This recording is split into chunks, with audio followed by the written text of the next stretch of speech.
গোয়ায় প্রথম দফার প্রার্থী তালিকা ঘোষণা করল তৃণমূল। প্রার্থী তালিকায় রয়েছেন গোয়ার 2 প্রাক্তন মুখ্যমন্ত্রী। মঙ্গলবার তৃণমূলে যোগ দিয়েই টিকিট পেলেন গোয়া ফরওয়ার্ড পার্টির এক প্রাক্তন নেতা। বর্তমানে গোয়ায় রয়েছেন তৃণমূলের সর্বভারতীয় সাধারণ সম্পাদক অভিষেক বন্দ্যোপাধ্যায়। তার সফরের মধ্যেই গোয়ার 40টি বিধানসভা আসনের মধ্যে 11টিতে প্রার্থী ঘোষণা করেছে তৃণমূল। 10টি আসন তারা মহারাষ্ট্রবাদী গোমন্তক পার্টিকে ছাড়ছে। তৃণমূলের প্রথম 11 জনের প্রার্থী তালিকায় জায়গা পেয়েছেন কংগ্রেস ছেড়ে আসা গোয়ার প্রাক্তন মুখ্যমন্ত্রী লুইজিনহো ফলেইরো, যাকে সম্প্রতি রাজ্যসভায় পাঠিয়েছে তৃণমূল।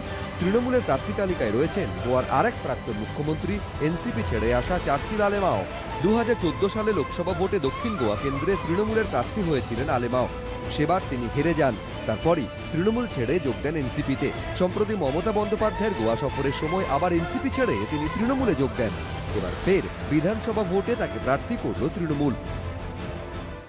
আমাদের যে এক্স মুখ্যমন্ত্রী ছিলেন লুইজিন ফেলেরো গোয়ার, তিনি আমাদের ন্যাশনাল ভাইস প্রেসিডেন্ট, উনি ফাটোরা সিট থেকে লড়বেন। আমাদের যে স্টেট প্রেসিডেন্ট কিরণ কান্ডোলকার, উনি আলদোনা সিট থেকে লড়বেন।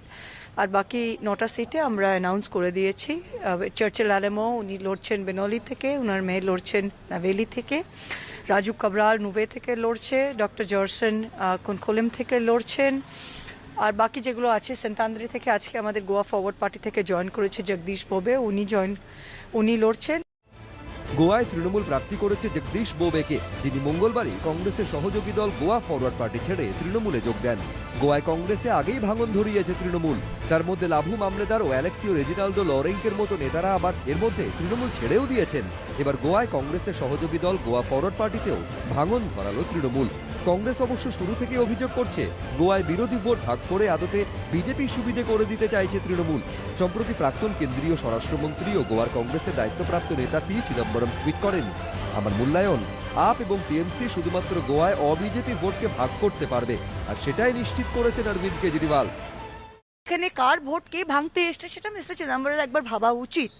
এখানে একা কংগ্রেস করতে পারেনি বলে আমরা বিজেপিকে ডিফিট করতে এতটাই সিরিয়াস যে আমরা কংগ্রেসকে বলেছিলাম যে চলো এসো, এটা আমাদের কোনো ইগো, আমাদের ব্যক্তিগত কোনো ইগো, কোনো অ্যারোগেন্স এসব কিছু নেই। আর এখন কংগ্রেস মনে করছে যে তারা একাই করতে পারে। In view of the defeating the BJP we are willing to do everything. সোমবারই ফের গোয়ায় পৌঁছেছেন তৃণমূলের সর্বভারতীয় সাধারণ সম্পাদক অভিষেক বন্দ্যোপাধ্যায়। মঙ্গলবার সারাদিন দফায় দফায় দলীয় নেতৃত্ব এবং ভোট কুশলী প্রশান্ত কিশোরের সঙ্গে বৈঠক করেন তিনি। কলকাতার মানুষের পরনে যখন এখনো শীতবস্ত্র, তখন গোয়ার তাপমাত্রা বেশ চড়া। আর হবেই না কেন, 1 মাসও বাকি নেই গোয়ার বিধানসভা ভোট। 40 আসনের দখলদারিতে রীতিমতো নেমে পড়েছে সব রাজনৈতিক দল।